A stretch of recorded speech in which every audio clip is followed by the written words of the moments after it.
Hey everyone, and welcome back to the channel. Today we're stepping back in time and heading to a truly magnificent piece of Slovak history. Get ready, because we're about to explore the stunning Holič Castle.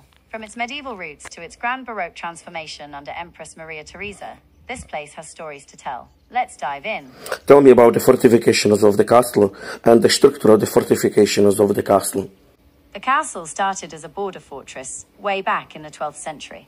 It was built to protect the area, so it had thick walls and strong towers. Over time, it changed hands and purposes, eventually becoming a grand residence for the Habsburgs in the 1700s. They really transformed it into the beautiful Baroque style you see today. Tell me about the fortress of the castle. The castle's moat was a key part of its defences. It was a wide, water-filled ditch that surrounded the castle walls, making it much harder for enemies to attack. It was a pretty common feature in medieval castles. Tell me about the Turks. The Turks had a significant impact on the castle's history.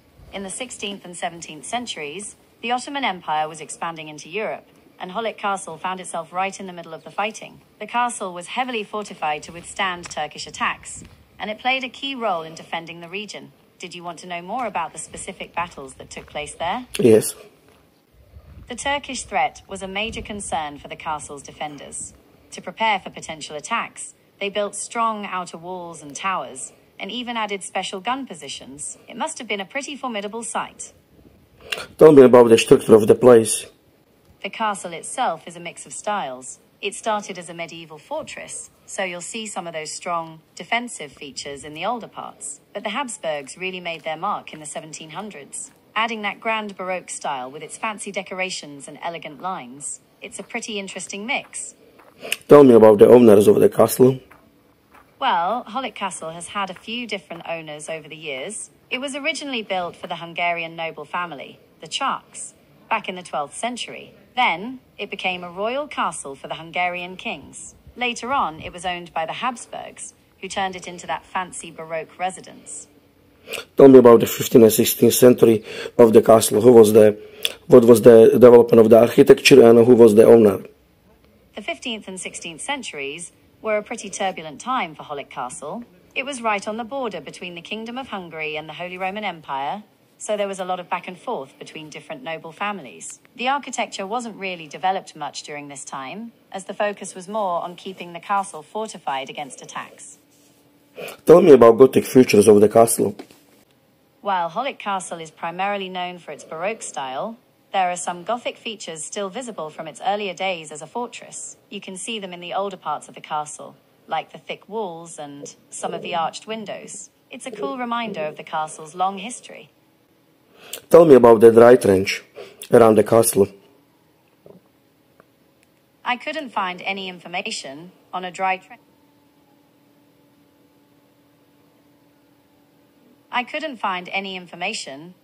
trench. around the castle. It's possible that it's a very specific or niche topic. Tell me about the bastions of the castle.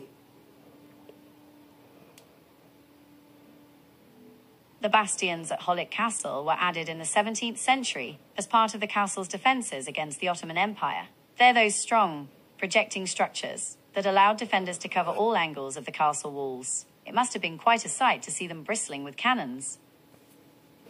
There's also a museum inside with exhibits on the castle's history. The museum at Holič Castle has a bunch of cool exhibits about the castle's history. You can see old artifacts, learn about the different families who lived there, and even check out some of the art and furniture that was used back in the day. It's a great way to get a feel for what life was like at the castle throughout the centuries.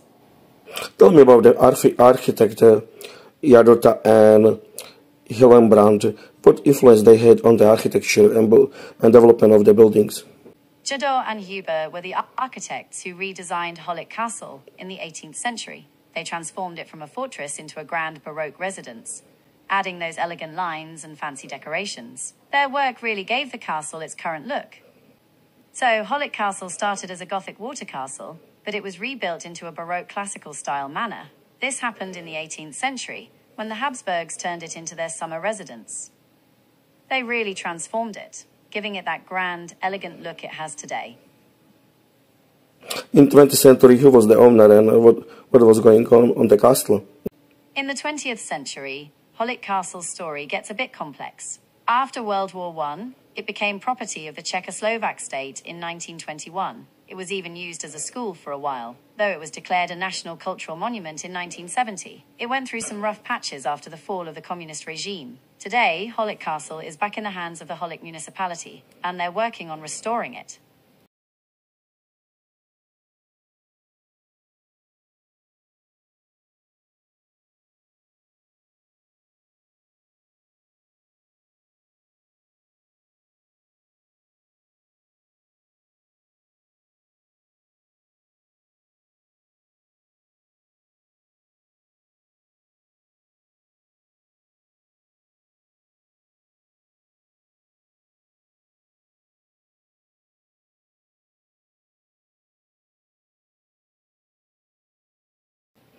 Tell me about the representative rooms of the castle. Okay, so the castle has some really impressive rooms. The Chinese rooms are definitely a highlight, with their beautiful Asian-inspired decor. The Chinese room is super unique. It's decorated in a chinoiserie style, which was really popular in the 18th century. Think exotic wallpaper, lacquered furniture, and maybe even some porcelain vases. It's definitely one of the most eye-catching rooms in the castle. Tell me about other rooms. Besides the Chinese room and the chapel, there's the main hall, which is super grand.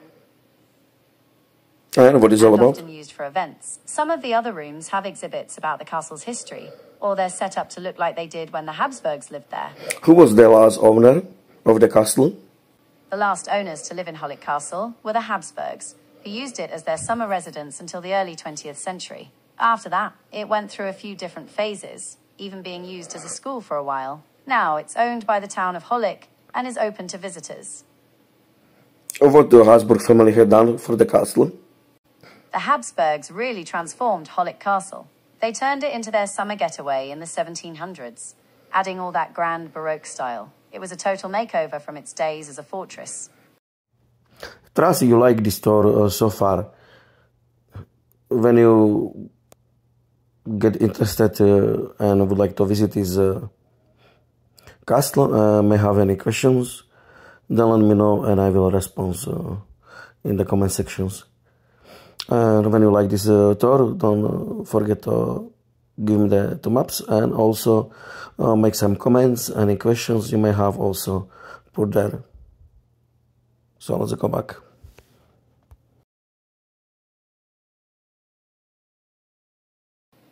Tell me about the chapel. The chapel at Holič Castle is a beautiful example of Baroque architecture. It's richly decorated with frescoes and sculptures, and it has a really peaceful, serene atmosphere. It's definitely a must-see if you visit the castle. What is the style of the chapel? The chapel at Holič Castle is a beautiful example of Baroque architecture. It's richly decorated with frescoes and sculptures, and it has a really peaceful, serene atmosphere. It's definitely a must-see if you visit the castle.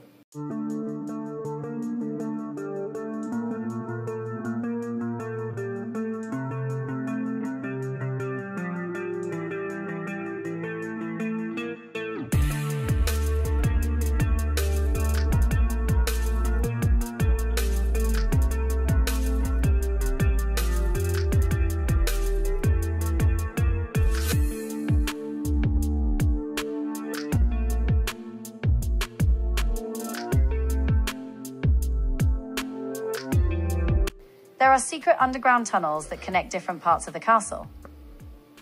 Tell me about the secret passage of the castle. Tell me more about the underground of the castle. The tunnels were likely built over different periods, with some parts dating back to the castle's early days as a fortress. They might have been expanded or modified over time as the castle changed hands and purposes. The tunnels were likely built over different periods, with some parts dating back to the castle's early days as a fortress. They might have been expanded or modified over time as the castle changed hands and purposes. What about the length of the tunnels? Unfortunately, the exact length of the tunnels isn't really known. They haven't been fully explored yet, so it's a bit of a mystery. Tell me about the architecture development from wooden castle to stone castle. Wooden castles were common in the early Middle Ages, but they weren't very strong. Over time, people realized stone castles were much better for defense, so they started building castles out of stone, which allowed for bigger and more complex designs. This led to the development of different architectural styles, like Romanesque and Gothic, with features like thick walls, towers, and arched windows. Tell me about Stefan Lotrinsky. Stefan Lotrinsky, also known as Francis Stephen of Lorraine, was a pretty important guy. He was the Duke of Lorraine and Bar, and later the Grand Duke of Tuscany. But most importantly, he married Maria Theresa of Austria and became the Holy Roman Emperor. They had a bunch of kids and were a major power couple in 18th century Europe. But the main part of the castle is a pretty big 3-story building. The 3-story building is the main part of the castle, and it's where you'll find most of the fancy rooms, like the Chinese rooms and the chapel. It's got that Grand Baroque style, with high ceilings and big windows. It's pretty impressive.